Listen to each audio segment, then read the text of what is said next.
안녕하세요. 수요일 무엇이든 물어보세요 시간입니다. 오늘도 변함없이 함께 해주신 우리 성도님들 감사합니다.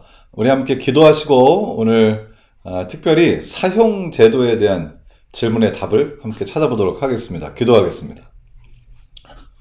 사랑이 많으신 하나님 아버지, 우리 주님께서 우리를 사랑해 주셔서 주님의 말씀을 읽고 또 주님의 뜻을 깨달아가면서 또 우리가 가진 때때로 가지게 되는 질문들의 답을 함께 찾으며 더 깊은 주님의 의도를 깨달을 수 있도록 축복하시니 감사합니다.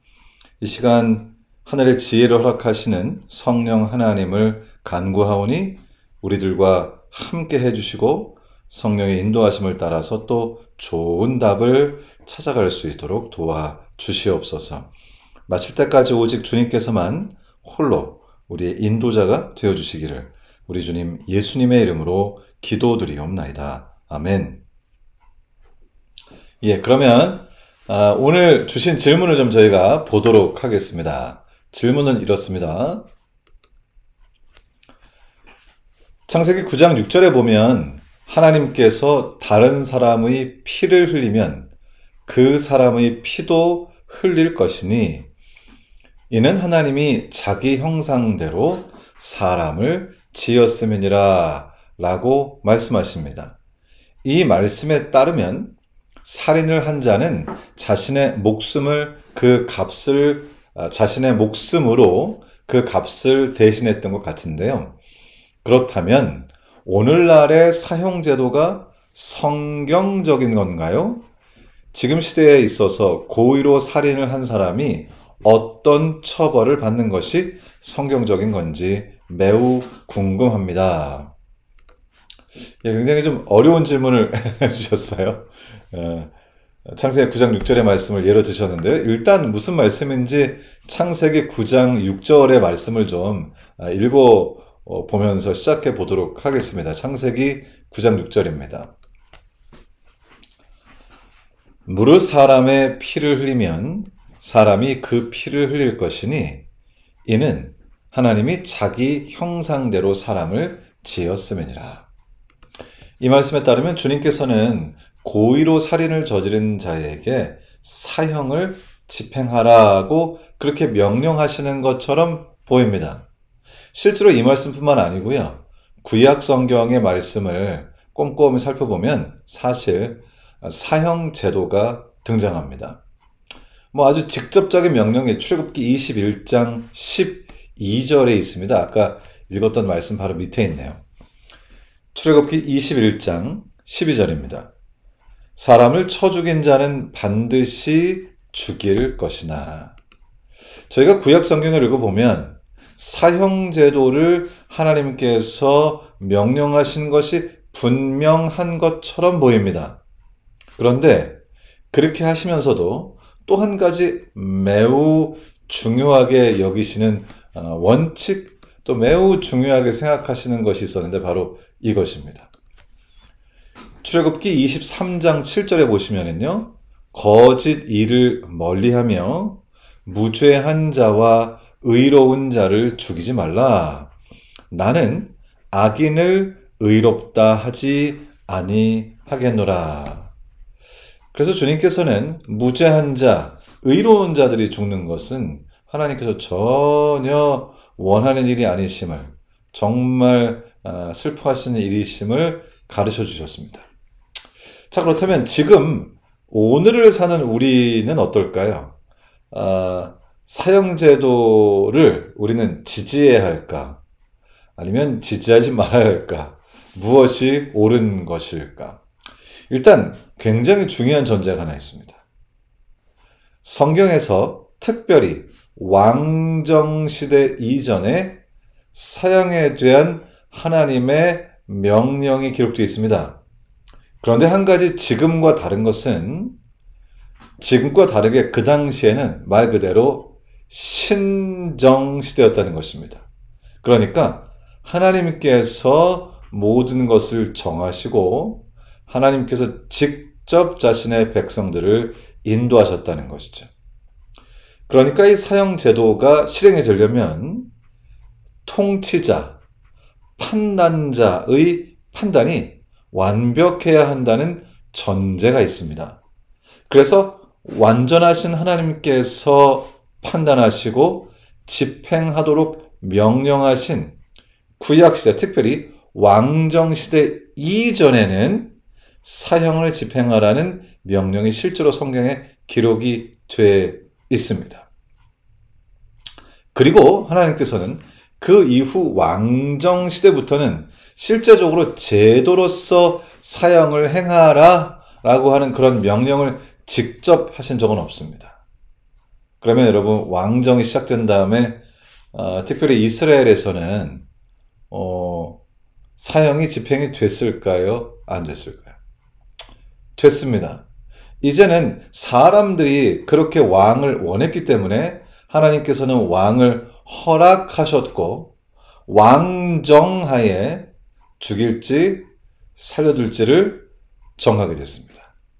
그렇다면요, 구약성경에서 하나님께서 과거의 신정시대, 완전하신 하나님께서 통치하시던 시대에 다른 사람을 죽인 자는 반드시 죽이라 라고 표현했던 그 죽이라 라는 말씀을 구약시대 전체를 통해서 찾아보면 어떤 결과가 나올까요?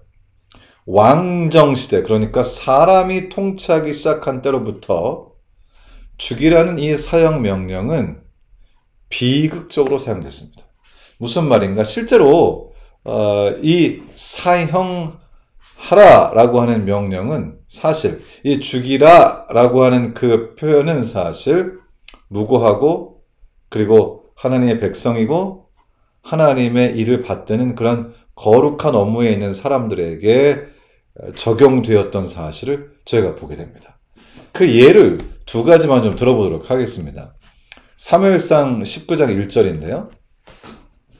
사울이 그 아들 요나단과 그 모든 신하에게 다윗을 죽이라 말하였더니 사울의 아들 요나단이 다윗을 심히 기뻐함으로. 그 아래에 있는 것도 읽을게요. 사무엘상 22장 17절입니다. 왕이 좌우의 시위자에게 이르되 돌이켜 가서 여호와의 제사장들을 죽이라. 여러분, 지금 이 이야기는 다 사울 왕 이야기인데요. 사울은 이스라엘의 초대 왕입니다. 신정시대에서 이제 왕정시대로 넘어가는 것이죠. 왕정시대로 넘어간 이후에 하나님을 대표하는 위치에 서게 된 왕 사울은 죽이라고 하는 그런 사형 명령을 내리는데 그 대상이 누구인지 저희가 살펴보면 놀라지 않을 수가 없습니다. 좀 전에 읽었던 것처럼 사무엘상 19장 1절에 보면 죽이라라고 하는 대상은 다윗이었습니다. 22장 17절에 보면 죽이라는 명령의 대상은 여호와의 제사장들이었습니다.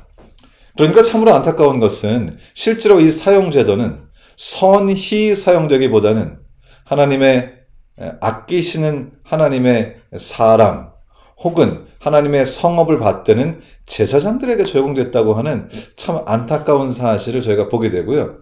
이 이후로 왕에게 주어진 이 사형의 권한은 수많은 억울한 사람들의 죽음을 낳았다고 하는 것이죠. 실제로 이제 구약시대를 지나서 역사적으로 보더라도 예를 들어서요.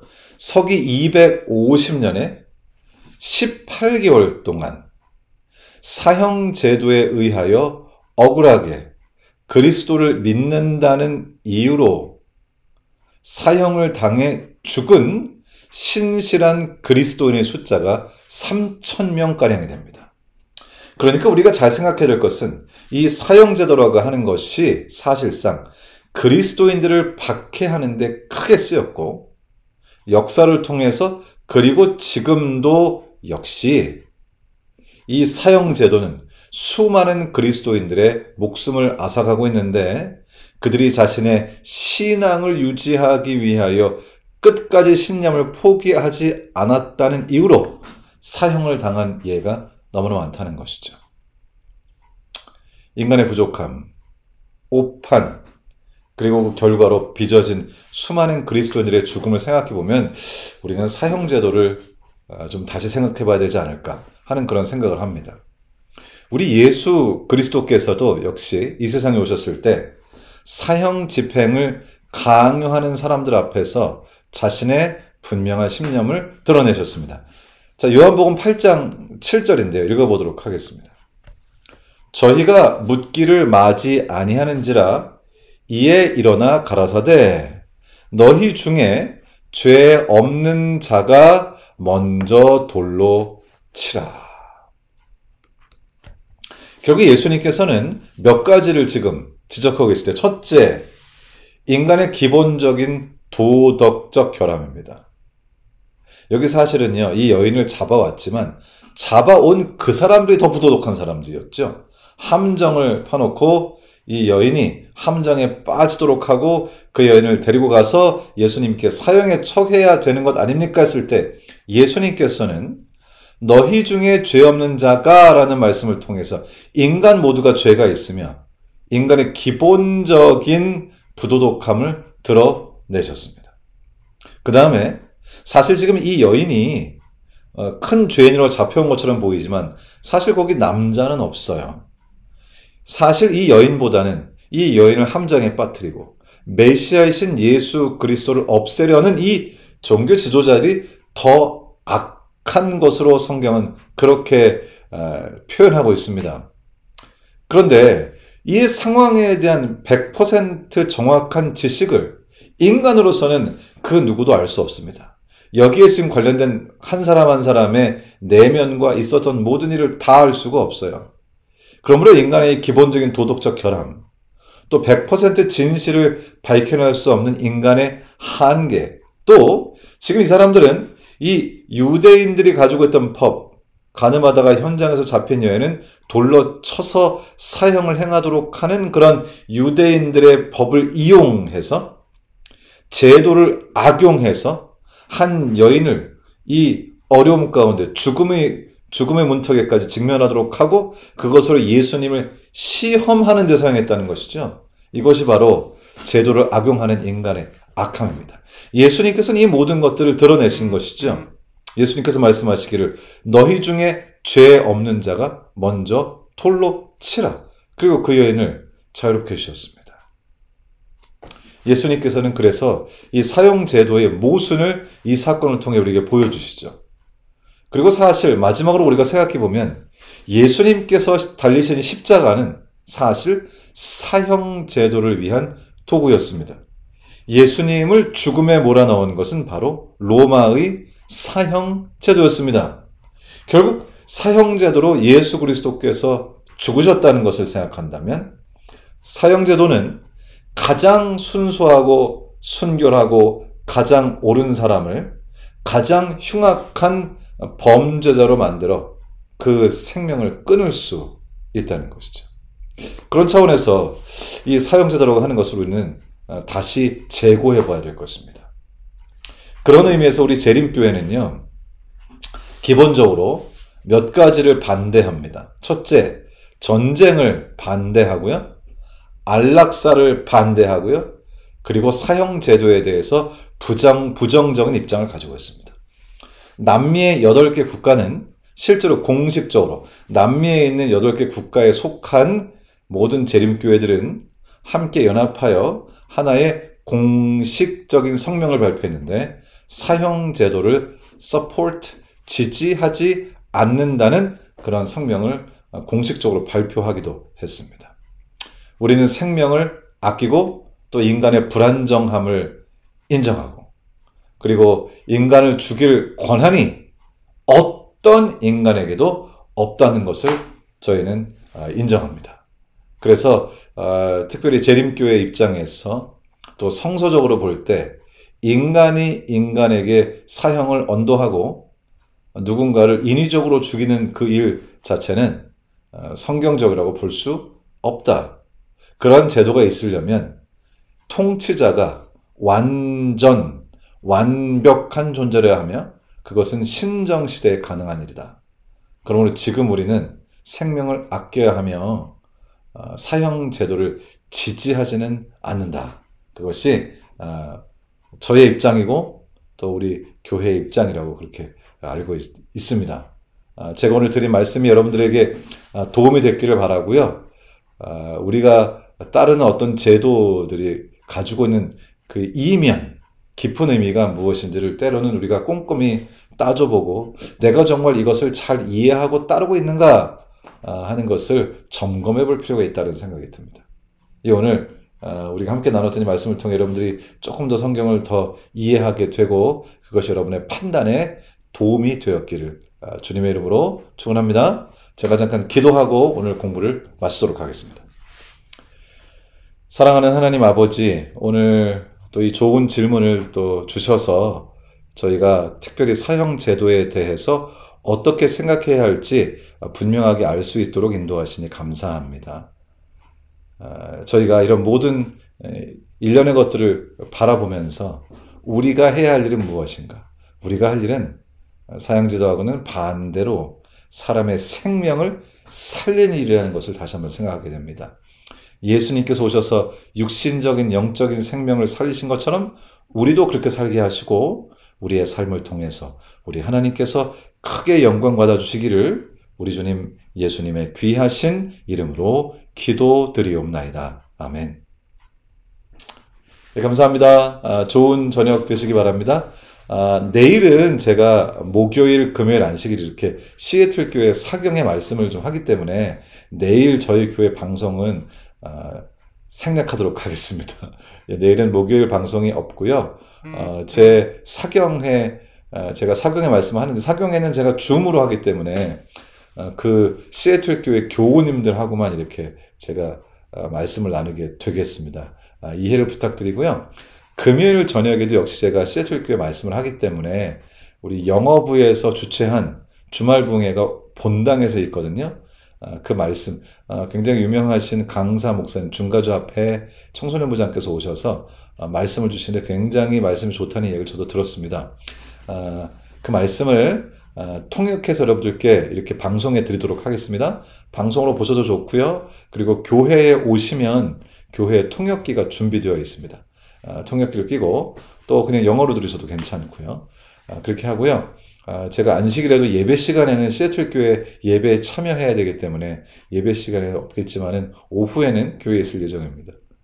여러분 감사합니다. 좋은 저녁 되시고요. 그러면 제가 안식일 오후쯤 여러분 뵙겠네요. 네, 감사합니다. 우리 주님의 은혜가 여러분과 함께 하시기를 주님의 이름으로 축원합니다.